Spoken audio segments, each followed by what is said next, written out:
Alright guys, I just posted about this the other day on Instagram because I realized how ridiculous it was. I was taking a picture of my setup and I could see 3 of my Tascam recorders in the picture.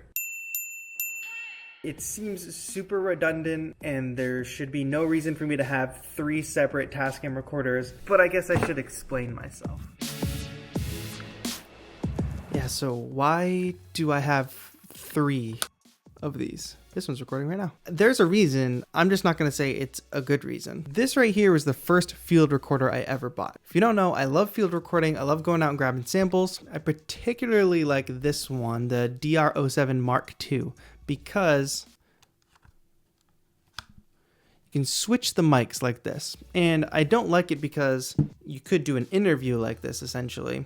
I like it because if you're out and you want to capture a full ambience, you can change this pattern and really capture a whole space where like left and right sound distinctly different, like our ears, right? Then one day this stopped working and I could not figure out why. I swapped out the batteries, pushed a bunch of buttons, tried to reset it, tried to switch the SD card, nothing worked. Today, obviously, it is working.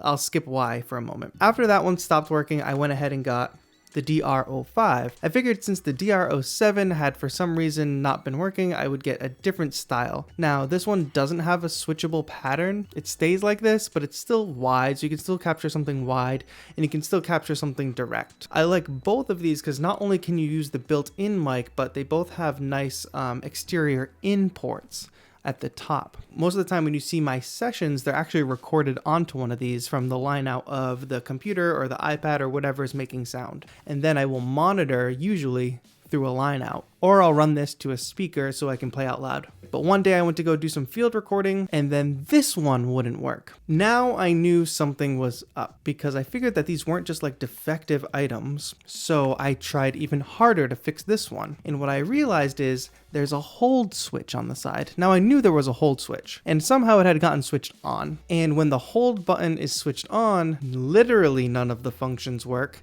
if it's off, because you can't even turn the thing on when the hold switch is on. But man, I thought this thing was broken, and then I figured it out, so I switched it back, turned it on, and voila, it worked. Then I dig this out of a drawer because thankfully I never throw anything out, because I like to hoard the gear even if I think it's broken. And I did a simple flip of the switch, powered it up, and what do you know? It works. So now I have 2 field recorders. It was too late to return this one, and I still love this one the most because of the switchable pattern. So essentially now, one lives in my backpack, one lives at home to record different sessions. So one is mainly for on the go, leave it in my backpack so I know I'm not forgetting it. One just stays at home to record different sessions. Figure I can't return them. I'm not gonna sell them, so I might as well put them to good use. But then after I started doing more and more videos and I started to really like this mic right here, which is a shotgun mic. It's why the audio sounds nice and crisp in this video. I will link it in the description. I needed a recorder with XLR in. So everybody uses Zoom recorders. I've used one before, and I just think since I'm used to the Tascam, just the style of the software built into these, that I've always found the Zoom recorders kind of confusing. So I wanted to go with a Tascam recorder, and I found this one, the DR40, which is actually recording my voice right now. And it has 2 XLR inputs as well as a line in, and you can use the mic on top, and you can multi-track that whole thing, which I was super excited about. The only thing I wish is that it had, in addition to the XLR 1/4 inch inputs, that it had a separate 1/8 inch line input, because running my sessions directly into it doesn't sound right unless I throw a bunch of different like converters on there, and it's just not convenient. This one basically just lives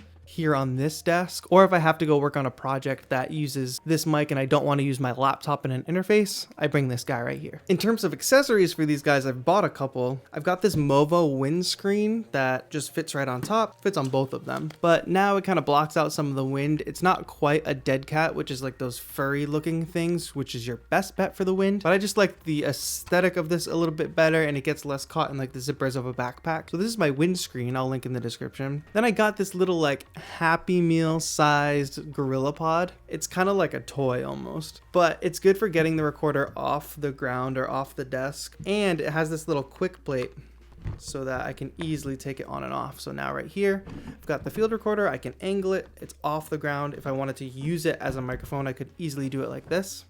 Ooh. And then like I was saying before, there's a really simple quick plate where you just screw it into the tripod mount on this, push a button, and slide it off. So it's not like you have to screw it in every single time. And this is just so small it can fit in the backpack, and I don't even necessarily have to take it off, but if I do, it just fits in right with the recorder. Now that I'm thinking of it though, I actually have a fourth one.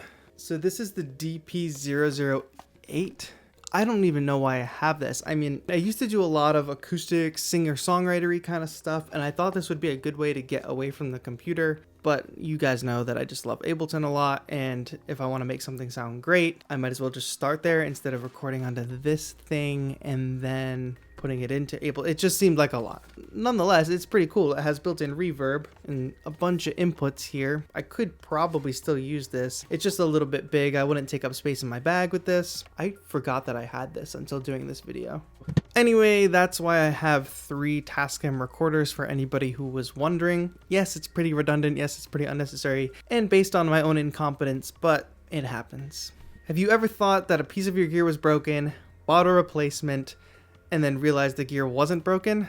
This is a really special case, so I would be stoked to hear if somebody else is in the same boat as me. Leave a comment, make me feel better. Also, give this video a thumbs up if you enjoy. Do you like this style of video? This is kind of like a weird, I don't do these kinds of videos often, but let me know that too. If you haven't yet, click the subscribe button down below for more electronic music performances, tutorials, and content to make you a more productive producer.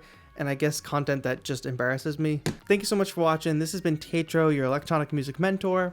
Have a good one.